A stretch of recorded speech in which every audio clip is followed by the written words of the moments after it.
Dans sa tente, ornée principalement d'armes, le général Stilicone, entouré de ses officiers alarmés, assis sur un tabouret, écoute les récits des premiers rescapés parvenus à son camp.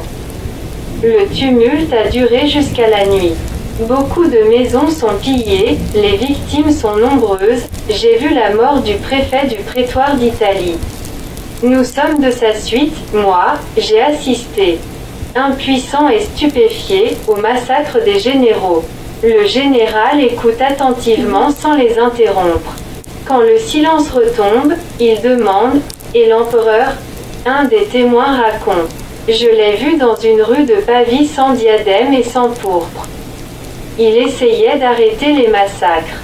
Les témoins commencent à parler du discours de l'empereur pendant la revue des troupes. Stilicone les coupe. Est-il vivant? Personne ne le sait. Et le jeune prince Attila?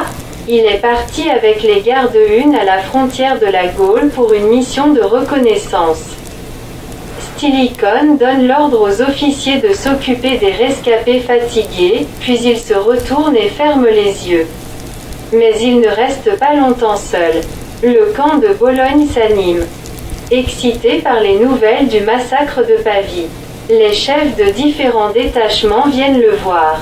Un conseil de guerre se réunit sur le champ. Stilicone résume brièvement la situation. Les légions italiennes du camp de Pavie sont en révolte. Ils veulent ma démission et la démobilisation de tous les soldats barbares. Les soldats ont massacré les officiers les plus distingués de l'Empire accusés de collaboration avec moi. Sarus s'indigne. Sans nous, soldats barbares. L'Empire devait périr sous le coup de Radagès et d'Alaric, cet ignoble usurpateur du titre de roi des Visigoths. Nous avons payé notre solde par notre sang et par la vie de nos camarades. Je déteste de tout mon cœur ces Romains incapables de se protéger eux-mêmes et si ingrats pour leurs vaillants protecteurs. Assez. Marchons sur Pavie sous les étendards de Stilicone, qui nous a si souvent conduits à la victoire. Il faut surprendre, saisir et exterminer les perfides conseillers d'Honorius. Ce faible empereur, qui se laisse manipuler, est indigne de s'appeler un Auguste romain. Mettons le diadème impérial sur la tête de notre général outragé et trahi par celui qui l'a protégé si longtemps et préparé au pouvoir. Les autres chefs barbares soutiennent les propositions de Sarus, aux armes. Vengeance. Stilicone prend la parole. Je suis habitué au complot contre moi. Je veux éviter la guerre civile. Attendons des nouvelles sur le sort de l'empereur. Nous n'avons pas assez d'informations pour agir. Attendons encore. Je vous remercie de vos propositions. Laissez-moi réfléchir. Que l'empereur a été reconnu rapidement et réaccompagné au camp après avoir constaté que rien ne pouvait plus arrêter les massacres. Frustré, il déclare à Olympius. Quittons immédiatement cette ville où nos soldats ont souillé leurs épées par du sang romain. Je ne veux pas rester ici un seul instant de plus. Rentrons à Ravenne. Un officier qui l'a accompagné à sa tente s'exclame « Nous avons vu les amis de Stilicone se réunir après la revue des troupes et nous avons réagi pour vous protéger des ennemis et sauver l'Empire. » Olympius ajoute « Les soldats sont enflammés par votre discours. Maintenant Stilicone et les soldats barbares de Bologne deviennent très dangereux. Votre vie est en très grand danger. Il nous faut agir très vite. Si vous êtes d'accord, je vais prendre quelques dispositions nécessaires avant de partir. » Honorius se tait. Le conseiller prend l'initiative et ordonne aux généraux de lever le camp le lendemain matin et de se diriger vers Bologne et Ravenne. Il leur déclare, afin de remonter le moral des soldats avant les affrontements décisifs avec Stilicone et les barbares. Transmettez aux troupes que sa clémence l'empereur Honorius reconnaît leur innocence et leur fidélité. Olympius jette un coup d'œil sur l'empereur. Honorius ferme les yeux et ne dit rien. Le conseiller propose au comte Héracleion d'attendre Attila et Essius avec les gardes une et de les conduire à Ravenne. Essius s'adresse à Attilius, nous nous approchons de Pavie. Tu as raconté beaucoup de choses intéressantes sur la situation en Gaule. Je pense que nos généraux seront contents de t'écouter. Mais quand les Huns rentrent dans le camp de Pavie, à leur grande surprise ils le trouvent abandonné. Le comte Héracleion salue Attila et Essius et leur donne son interprétation des événements qui se sont passés la veille. Les soldats ont découvert le complot monté contre la personne de l'empereur Honorius par les mercenaires germaniques et leurs complices. Les gardes une sont hors de soupçon. L'empereur vous appelle à le rejoindre le plus rapidement possible. Il compte sur votre inébranlable fidélité à votre serment. Les anciens officiers de la garde de Stilicone s'inquiètent pour leurs amis restés à Bologne. Héracleion les rassure. Je vous jure au nom de l'empereur Honorius qu'aucun Hun ne sera victime des soldats romains. Le visage d'Attila s'assombrit. Il est désolé d'assister à une lutte entre les Romains et les Germains en Italie au lieu de participer à une grande campagne en Gaule. Essius pense. Les événements seront probablement très dramatiques, en tout cas je dois être prudent. Héracleion s'approche d'eux et s'adresse à Essius. Olympius vous demande au nom de l'empereur de veiller personnellement à la sûreté du prince Attila. Cette mission me convient parfaitement, déclare Essius.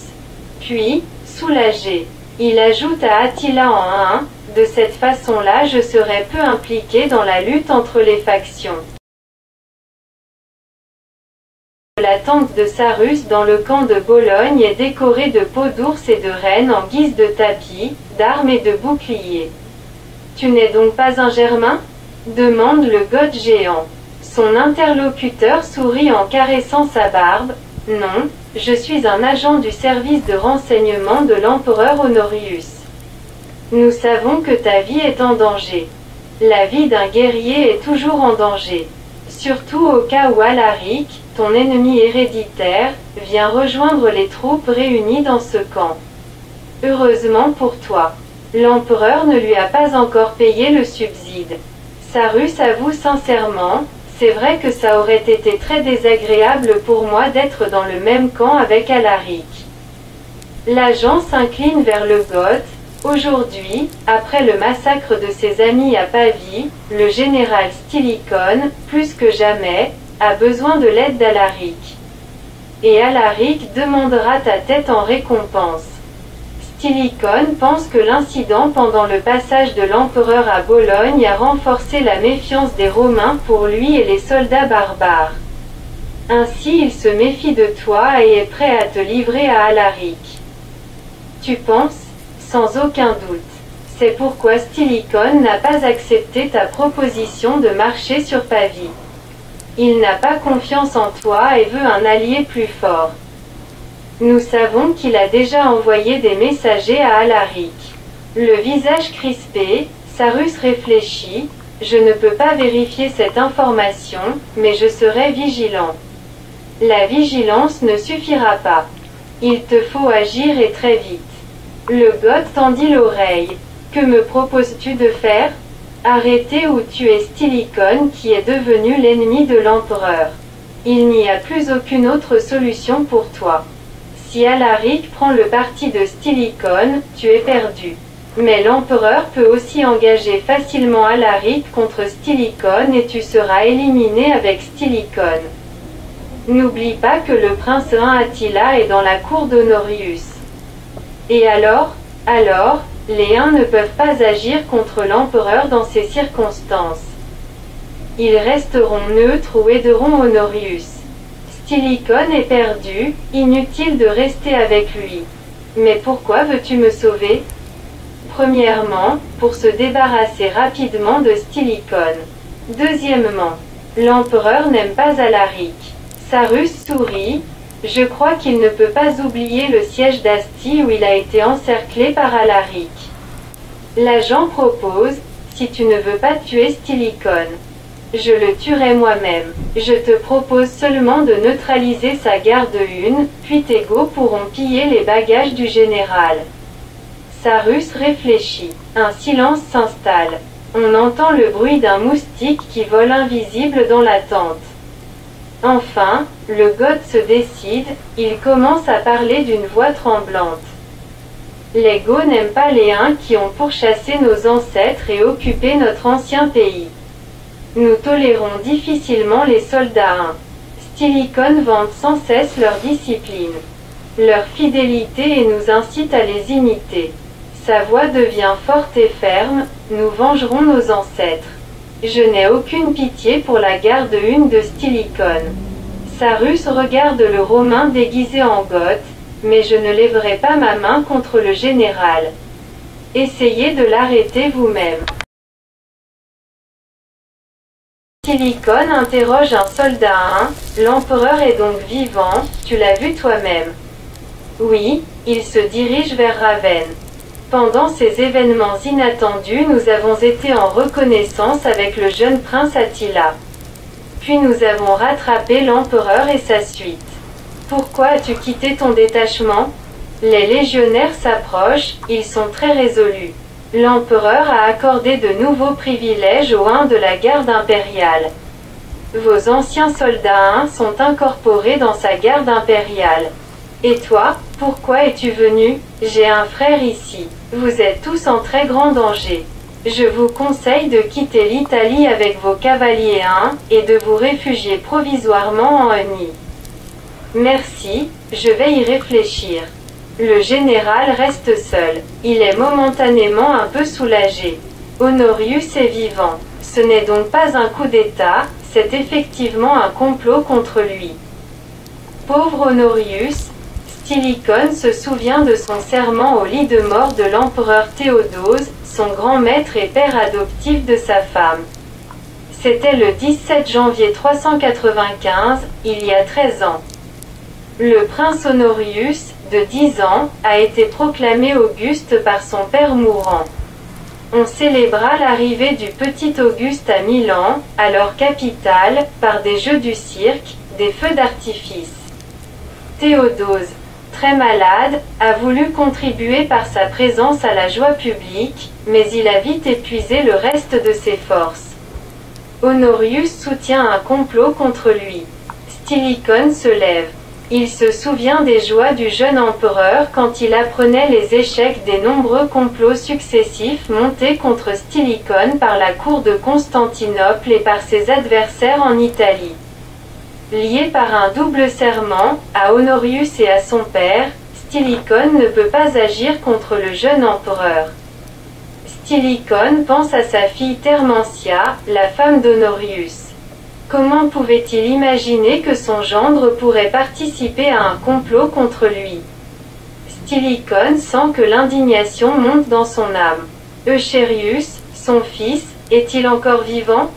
Peut-être fallait-il donner l'ordre de marcher à la rencontre des légions italiennes, saisir des traîtres comme le demandent ces guerriers barbares? Commencer la guerre civile? L'Empire et la splendide civilisation romaine survivront-ils dans ce cas? Mais doit-il sacrifier la vie de son enfant et sa propre vie pour la survie de l'Empire? 1000 questions tournent dans l'esprit de Stilicon et il ne trouve pas de réponse. Lui, habitué à agir vite et sans hésitation, il ne sait pas comment agir. Le général, géant et fort, plein de majesté héroïque, s'agenouille et prie Dieu. Minuit. Stilicon continue ses prières et réflexions. Soudain, il entend des cris, des ordres en go, puis en des bruits d'armes. Le général saisit son épée, éteint sa lampe et sort de sa tente. Dans l'obscurité, éclairé par les flambeaux et quelques chariots qui commencent à brûler, les Go de Sarus et le reste de la garde une de Stilicon continuent à se battre avec acharnement. Les Huns, surpris pendant leur sommeil, sont peu nombreux et en majorité sans cuirasse. La tente de Stilicon commence à brûler, incendiée par un flambeau jeté par une main invisible. Le général sent un danger. se tourne brusquement et transperce d'un coup d'épée un goth qui avant de mourir appelle en latin sa mère. Stilicone enlève son casque et voit ses cheveux noirs coupés et son visage bien rasé à la romaine, un tueur déguisé en goth, s'exclame le général étonné. Il voit que les Huns, moins nombreux, cèdent et reconnaissent Sarus qui se bat avec son intrépidité et vainc facilement ses adversaires. Pourtant les Goths ne s'approchent pas de Stilicone et, après avoir brisé la résistance de la garde Hune, ils commencent, sans perdre de temps, à piller les chariots avec les bagages avant que les autres soldats germaniques ne les privent des riches trophées. Quelques Huns rescapés viennent avec un cheval pour Stilicone et une petite troupe de cavaliers quitte le camp réveillé et occupé au pillage.